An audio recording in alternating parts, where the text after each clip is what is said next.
Purihin, Panginoon. Praise God. Bilang isang Kristiyano po, binabahagi ang salita ng Diyos sa tao. Ano po? Yan po yung isang bagay na pagdating ng araw, pagbibinipisyo po yan sa harap ng Diyos. Kasi gumagawa ka ng paglilingkod eh. Yung salita ng Diyos dinadala mo sa tao. Ngayon, may mga tao po naman na dumarating po ang panahon na sila man din ay nakikinabang sa salita ng Diyos pagdating ng araw. Kaya napakalaking bagay po nito, lalo na kapag panahon pa ng may mga kalamidad, problema, sakit, kung ano man dumarating na problema. Pero bago tayo papalaw, tignan natin yung kasaysayan ni San Pedro sa harapan ni Jesus sa kaniyang panahon. Po, Panginoon Diyos, sa aming Ama na makapangyarihan sa lahat, minsan pa samahan mo po kami ng iyong salita ay aming pag-aaralan. Turuan kami sa puso namin at ang mga nakikinig ng video ito upang kami po ay makinabang sa iyong salita, sapagkat ang iyong salita ay pagkain ng aming kaluluwa. Salamat po sa ngalan ni Jesus. Amen. Ito po ang inyong kaibigan kay Jesus, Brother Manny Bautista. Kasama ko po si Sir Cheryl. Andito po tayo sa kanyang sari-sari store. Ito, sari-sari store po ito. Hanap buhay niyo po ito. No? Kaya tayo po yung mag-aharal. May hawak tayong Biblia, New Testament lang. Kung natin titignan yung pangyayari sa pagitan ng Panginoong Yesus at sila Pedro, tignan nyo po ang pananampalataya ni Pedro. Sa Lucas chapter 5, medyo mababa lang, okay lang yun, nag-aaral naman tayo eh. Verse 1, minsan nakatayo si Jesus sa baybayin ng lawa ng Genesaret. Pinagkalipunan siya ng napakaraming tao na ibig makarinig ng salita ng Diyos. Unang-una, ang trabaho ni Jesus noon, ipahayag ang salita ng Diyos sa harap ng mga tao. Dos, may nakita siyang dalawang bangka sa baybayin na nakalunsad na ang mga mangingisda at naghuhugas ng kanilang mga lambat. Itong mga bangkang ito po yung gamit nila Pedro. Tres, lumulan siya sa isa sa mga bangka at iniling kay Simong may-hari nito, inalayo ng kaunti sa tabi. Naupo siya sa bangka at nangaral sa mga ito. Yung salitang Simon, si San Pedro po yun. Kaya yung bangkang ginamit niya, yun po yung ginagamit nila Pedro sa kanilang mga pangingisda. Kasi po mangingisda sila Pedro. Pagkatapos niya magsalita ay sinabi kay Simon, "Pumalaot kayo at ihulog ang mga lambat upang maghuli." Ito po, tignan niyo si Pedro sa katwiran ni Pedro. 5, sumagot si Simon, si Pedro po ito, "Guro, magdamag po kaming nagpagod at wala kaming nahuli." Pasinin niyo po, magdamag daw sila ng isda, walang nahuli. Alam niyo, ito isang kasaysayan. Imposibleng hindi makahuli si Pedro ng isda. Yan lang po nga na buhay ni Pedro eh. Oh, yan ang kabuhayan nila, mangingisda. Pero ang kanyang katwiran, magdamag po kami, wala kaming huli. Ito po ay may kasaysayan. Tingnan natin. Ngunit dahil sa sinabi ninyong ihulog ko ang lambat, ito na yung pangangatwiran 6, gayon nga ginawa nila at sa dami ng kanilang huli, alos magkasira ang kanilang mga lambat. Anong sabi ni Pedro? Dahil sa sinabi mo, ihuhulog ko ang mga lambat. Kasi sabi ni Jesus o Pedro, after mag-Bible study ni Jesus sa lawa ng dagat, sige, ihulog mo yung lambat mo sa tagiliran. Pansinin niyo po wala po sa laot si Pedro. Nandun na po sila sa Pampanga kasi naglilinis na sila ng lambat. Hindi sinabi niya, Pedro, pumunta muna kayo sa gitna ng dagat. Pumalaot kayo. Hindi. Ang sabi niya, iulog mo na ang lambat mo dyan. Ano sabi ni Pedro? Panginoon, magdamag nga kami ng isda, wala kaming huli kahit isa. Pero maganda yung sagot ni Pedro. Dahil sa sinabi mo, iulog ko na. Ayan. Anong naging bunga? Ito nga. Anong nangyari? Kaya 6 gayon nga ang ginawa nila at sa dami ng kanilang huli ay halos magkasira kanilang mga lambat. Sa Pampang lang ang daming isda na binigay ng Diyos kina Pedro. 7, kaya't kinawayan nila kanilang mga kasamaan nasa ibang bangka upang patulong at lumapit naman ang mga ito. Napuno ang 2 bangka na halos lumubog. Pansinin nyo, sa tabi lang ng lawa, nakakuha sila ng mahigit. Sabi nga dito, halos lumubog ang bangka sa dami ng isda. Ano yan? Sabi ni Pedro, sinabi mo, iulog ko. Ang aral dito, pag sumunod ka sa ating Panginoong Yesus, ito ang resulta. Success! Sipin niyo po. Magdamag silang ng isda, walang huli. Samantalang eksperto na sila Pedro sa pangingisda, sapagkat sila po'y mangingisda. Diyan sila tumanda. Kaya nakapagtataka po, kahit isa wala silang huli.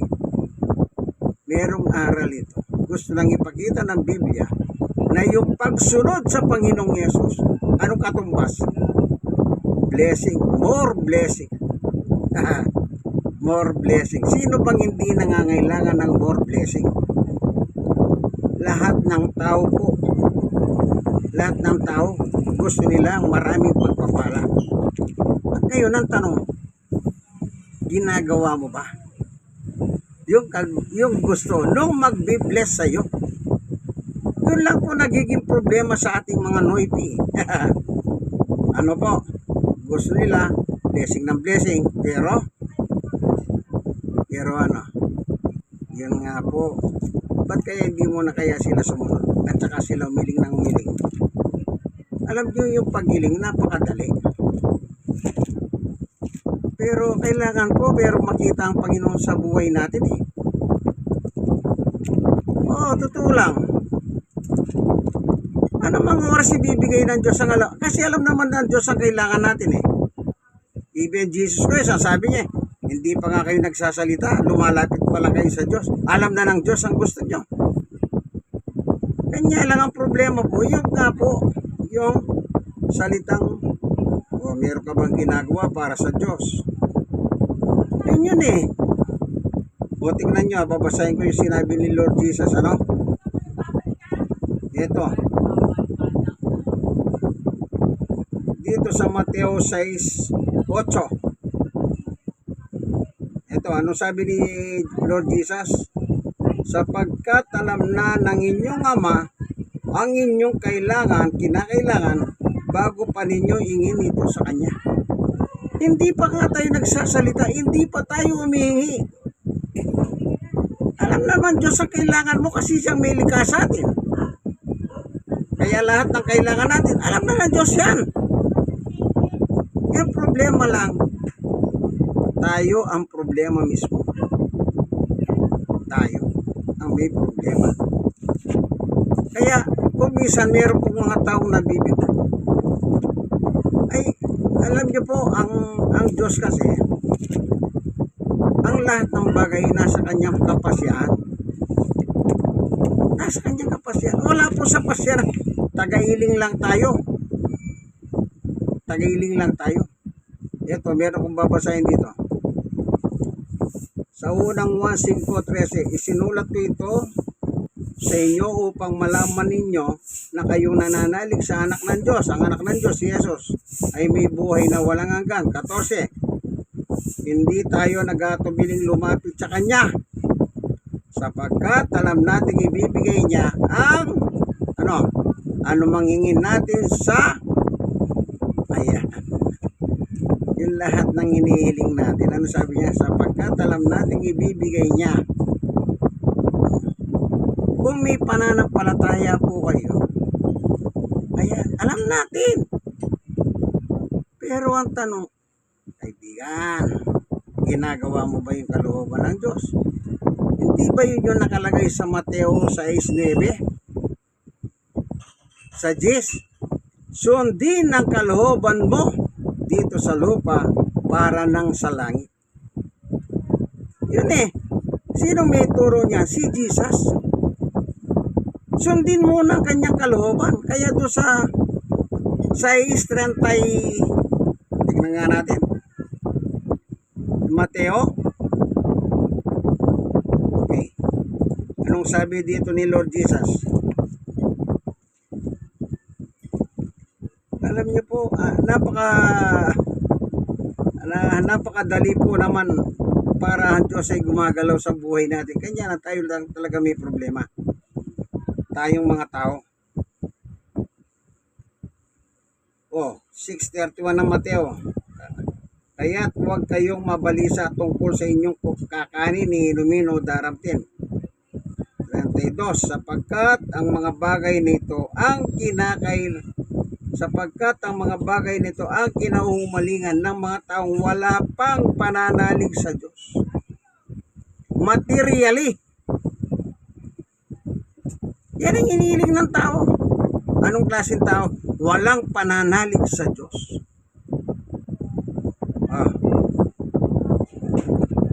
Alam ng inyong Ama na nasa langit na kailangan ninyo ang lahat ng ito. Lahat ng material things. Alam na naman Diyos ang kailangan mo ito, kaibigan. Tuloy. Ngunit pag sumakitan ninyo ng higit sa mga material na bagay, yung higit. Ngunit pag sumakitan ninyo ng higit sa lahat, pagharihan kayo ng Diyos at mamuhay ng ayon sa kanyang kalooban at ipagkakaloob niya ang lahat ng kailangan ninyo. Anong sabi? Pag sumagitan ninyong higit, yung higit po, yung material things. Anong importante sa inyo? Material things. Kayamanan, kasikatan, katanyagan, and so forth and so on. Lahat ng yun, kaibigan, mawawala yun. Sabi nga ni Jesus doon sa Marcos 8, anong babala niya? Sige, mapasayo na lahat yung kayamanan na yan. Pero kung mapahamak naman, tingnan nga natin. Kaya nga yung mahilig sa material thing, sabi ni Jesus, walang pananampalataya yan. Walang ibang alam yan, kundi puro mga bagay pang material lang. Tingnan nga natin yung sinabi ni Jesus dito.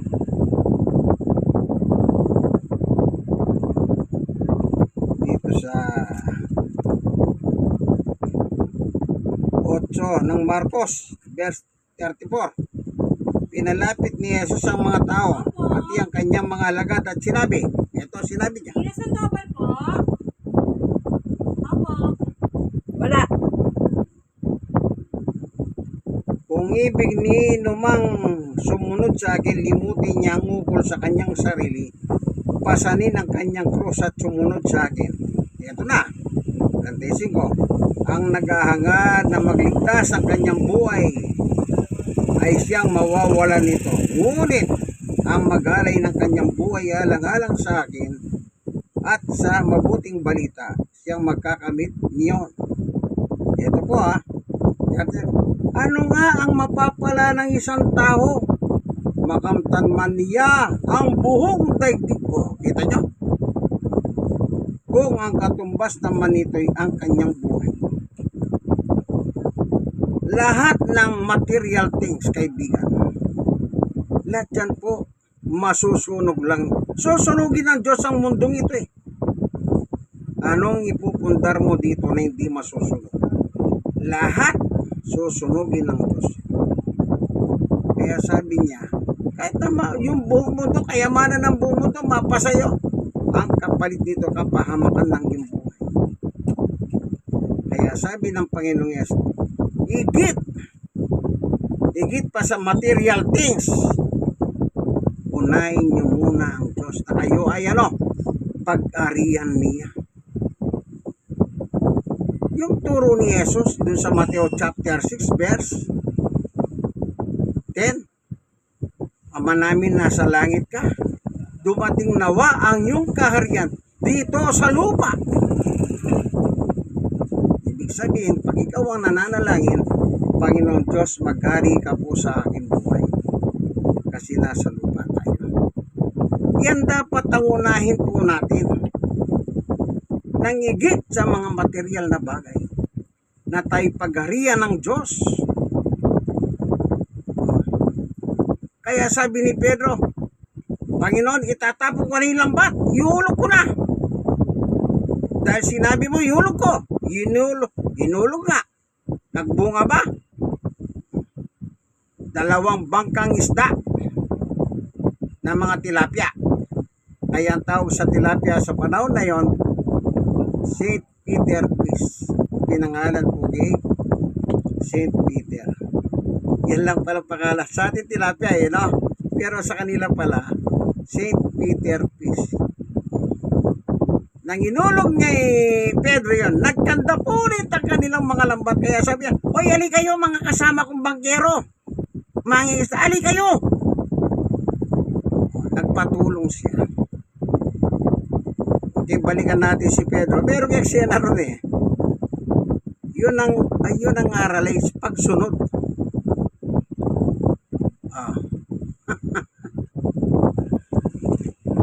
Nang maniwala si Pedro, ihulog ko na. Ito, tuloy na natin, 7, kaya't kinawayan nila kanilang mga kasamaan nasa ibang bangka upang patulong at lumapit ang mga ito na puno ang 2 bangka na alos lumubog. Kita niyo po. Sa pagpag lang yan Siguro sabi ng Diyos sa mga tilapia, lapit kayo dito, sabi siguro. Aral kasi yan. 8, nang makita yun ni Simon Pedro, yan na. Nilagyan na pong Pedro. Yung si Pedro din po yun, Nang makita iyon ni Simon Pedro, si nagpatira pa sa paanan ni Jesus. Nagsabi, lumayo po kayo sa akin, Panginoon, sapagkat ako'y makasalanan. Bakit po sinabi ni Pedro na si makasalanan? Kasi po ang utos ni Jesus, Pedro, ihulog mo. Anong sagot ni Pedro? Dapat sana nung sinabi ni Jesus, ihulog mo ang lambat, Pedro, ihulog mo na lang. Hindi, nagreklamo pa siya. Anong sabi niya? Panginoon, magdamag po kaming ng isda. Wala kami nahuli. Yun ang pagkakamali ni Pedro. Kaya nung pinakita siya ni Jesus ng ebidensya, anong sabi niya? Lumayo kayo sa akin, hindi po karapat dapat, makasalanan ako.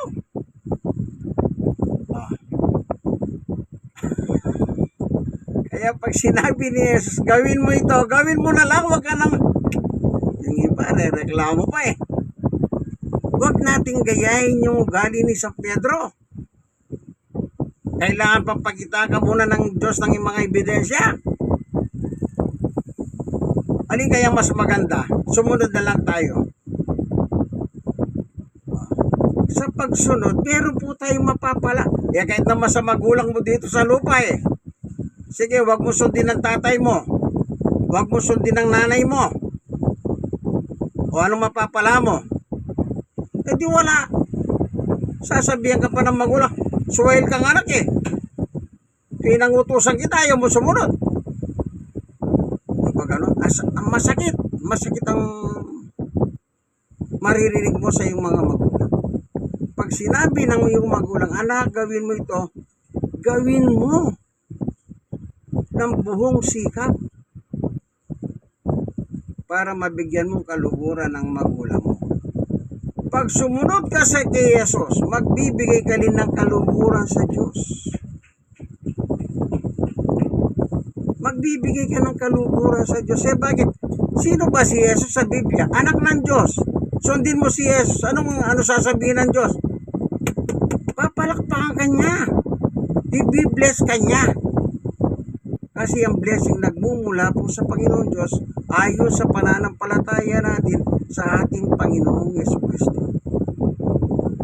Huwag natin gayahin yung ugali ni Pedro, imbis na itapong kagad yung lambat, nangatwiran pa siya.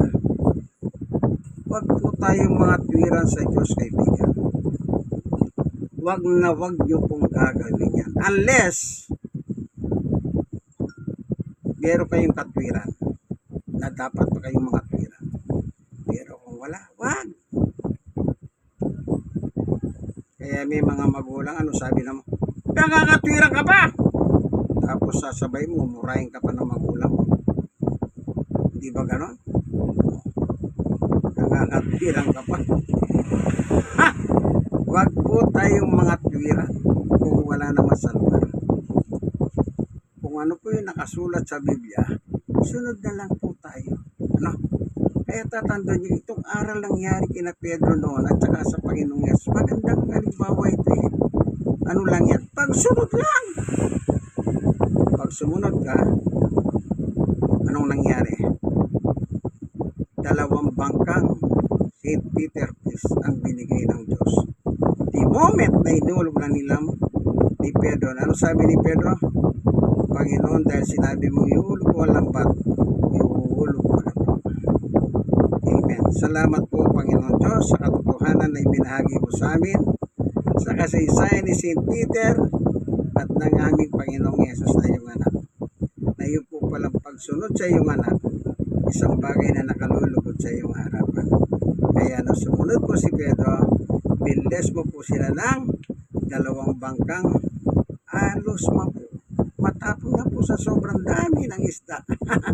Salamat po sa ngalan ni Jesus. Amen. Kayo pong mga nanonood ng video ko, like and share.